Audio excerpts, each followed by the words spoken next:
આજે અમે અમારા ખેતરમાં આવ્યા અને આજે અમારે ભેંસ વિવાણી હતી એટલે અમે માવો બનાવવા કાચું દૂધ લીધું અને માવો કઈ રીતે બનાવો એ એકવાર યુટ્યુબમાં વિડીયો જોયો. પછી અમે આજ માવો બનાવવાની તૈયારી સંજયસિંહ બે કરી રહ્યા છીએ.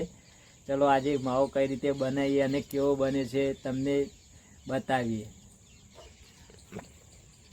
સૌ પ્રથમ અમે દૂધ લીધું, પછી દૂધના ચૂલા ઉપર લીધું. ચૂલા ઉપર કઈ રીતે માવો બનાવ મેઠો એ તમને બતાવીએ. તો દૂધ લઈને બરાબર ગરમ કરીને ફાળ્યું છે. હવે દૂધ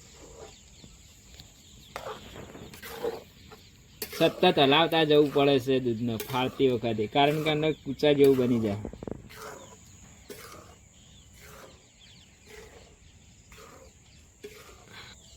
માવા માટેનું દૂધ ફાટીને કમ્પ્લીટ હવે તૈયાર થઈ ગયું છે. હવે અમે થોડી નાખશું અંદર ખડ સ્વાદ અનુસાર. અને આ માવો આ પેલા બંકાના એ ભાઈની બહુ મહેનત છે. આ જો આ જો એ 4 વાટીને બેસન ખવડાવે અને અમે દૂધ લાવીને માવો બનાવીએ ડાયરેક્ટ. હલાવવાનું ચાલુ રાખો પિન્ટુભાઈ તમે. હા હો બા કાચા ના પડશે યાર તમે. મને સતત હલાવતા જ રહેવું પડે, કારણ કે ચોફેર દાજી ના જાય એના માટે સતત હલાવતા જ રહેવું પડે.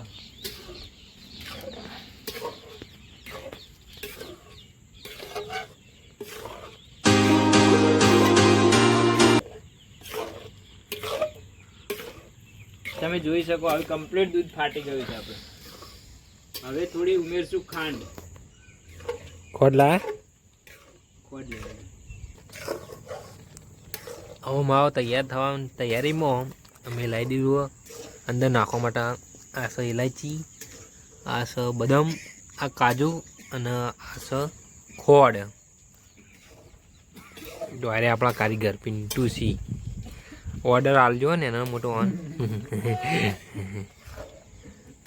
આજે માહોલ બી મસ્ત છે, વાતાવરણ વરસાદનું. નુકસાન આવ્યું ખેતીમાં, પણ શું કરે કહો, કુદરતના આગળ કોનું ચાલશે. અને બંકો આપણો જાય રહ્યો નહીં. હા બંકા. હા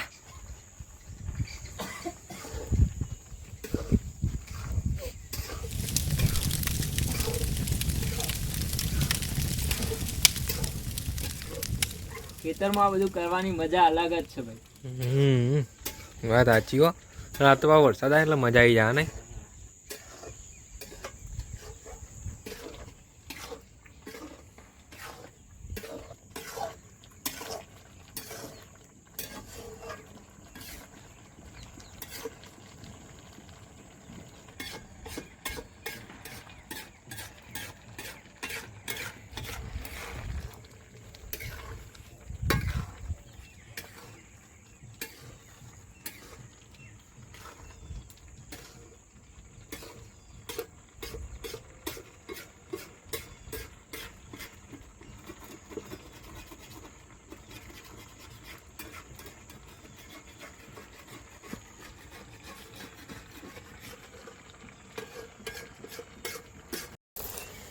ચલો ગાઈસ, હવે ખોડ નાખીએ છીએ સ્વાદ અનુસાર.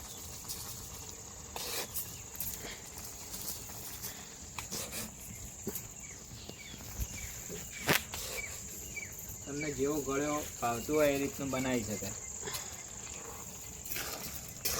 તમારો વધારે પડતો ગળ્યો કરવો હોય વધારે ખોડ નાખવાની.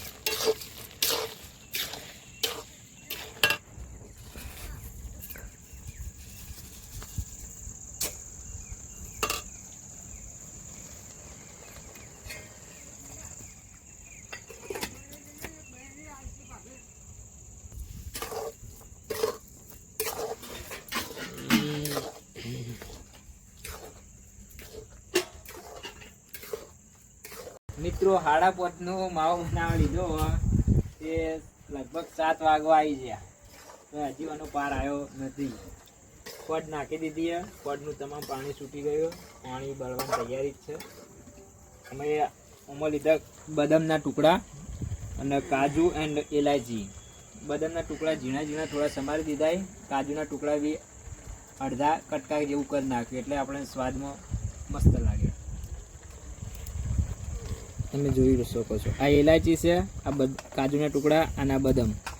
8 થી 10 ટુકડા બદામના લીધા છે, થોડું કાજુ લીધા છે.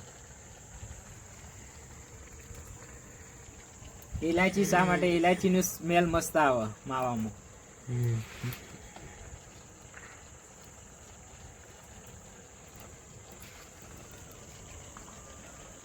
આ રીતે ઝીણી ઝીણી ચપ્પા વડે સમારી દીધા.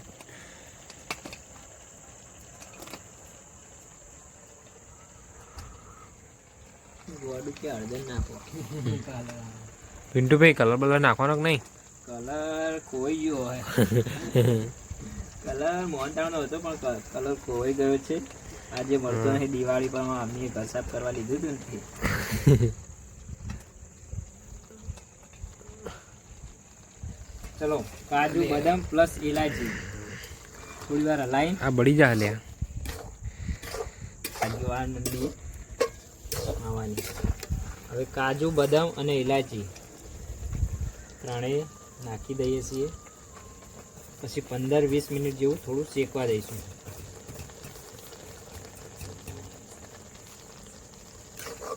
સારા મિક્સ થઈ જાય.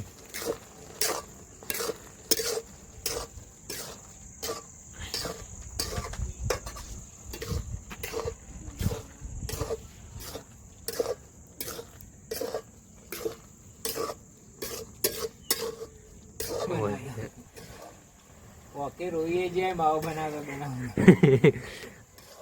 આમાં પીડીઓ બહુ કરવું પડે નહીં પિન્ટુભાઈ? મહેનત બહુ કરવી પડે. વાત સાચી. આ ધૂણો બહુ આવે ને નહીં? ધુમાડો ચૂલા પર બહુ આવે પણ શું કરે, ચૂલાનો માવા જેવી મજા એકે નહીં.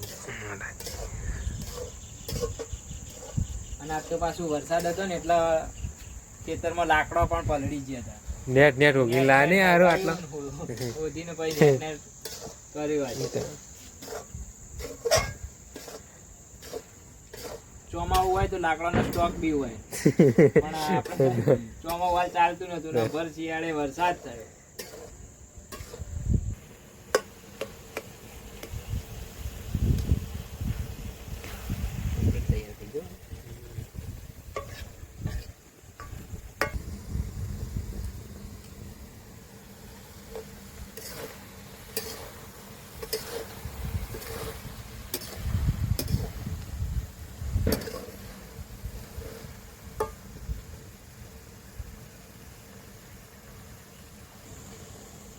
મિત્રો અમે જે પણ વસ્તુ બનાવીએ તો અમે પહેલાં અગ્નિદેવને પ્રસાદી રૂપે ચડાવીએ છીએ.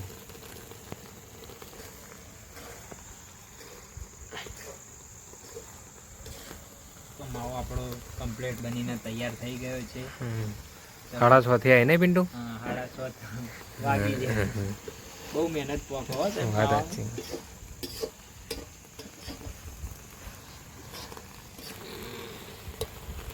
જોઈ શકો તમે કમ્પ્લીટ બનીને તૈયાર થઈ ગયો. કમ્પ્લીટ છૂટો છૂટો છે નહીં મજબૂત.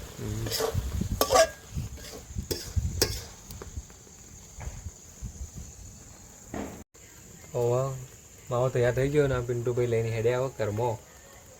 ઉઠાવો.